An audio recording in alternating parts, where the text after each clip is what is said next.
Hey guys, नोंथांमोनखौ आंनि चेनेलाव फिन बरायहरनाय जाबाय। आं दिनै नोंथांमोननि सेराव गोदान फ्रेश भिडिअ लाना फैलायदों। दाखालि थांनाय भिडिअआवहाय MI नि सेल्फि स्टिक आनबक्सिं खालामना देखायदोंमोन। दिनै आं नोंथांमोननि सेरावहाय आरोबाव प्रडाक्ट लाना फैदों।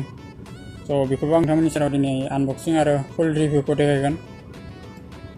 नोंथांमोना अननानै जोबजासे नायलांदो। भिडिअखौ जागायजेननायनि सिगाङाव नोंथांमोननिसिम गुरै खावलायनाय जे आंनि चेनेलखौ आरो भिडिअखौ लाइक शेयार आरो चेनेलखौ साबस्क्राइब खालामलांदो। दिनै आं भिडिअखौ जागायजेनसै।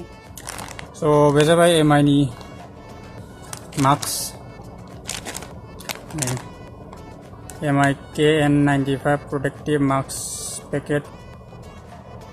बियो माबा पेकेटआव 5 निबो मोनो। आं 5 निखौ लाबोआखै, 2 नि लाबोदों। ओमफ्राय बिनि कस्टआ जाबाय 799। ओमफ्राय मोनबानियाहाय 300। नायनोसै सिङावहाय बख'नानै बोरै मास्कआहाय। बेखौ आं दहायनो माबाहाय श'रुमावहायनो बख'दोंमोन। मास्कआहाय कालारा गुफुर।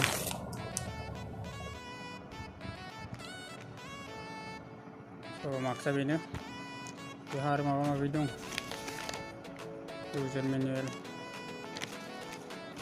सार्टिफिकेट माबानि ब्रेन्डनि MI चाइनिसाव सिल मारना हरदों सार्टिफिकेट।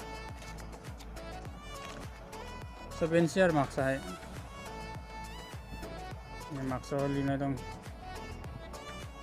MI।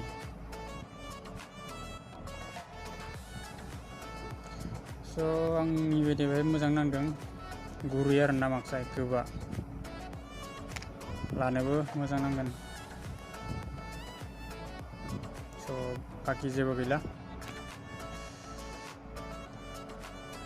नोंथांमोनहाबो लायोबा लाजागोन आरोना, मोजाङानो प्रडाक्टआलाय। बेखिनियानोसै दिनै भिडिअखौ जोबजासे नायनो थाखाय गोजोननाय थाबाय। नायनानै मोजां मोनबायब्ला लाइक शेयार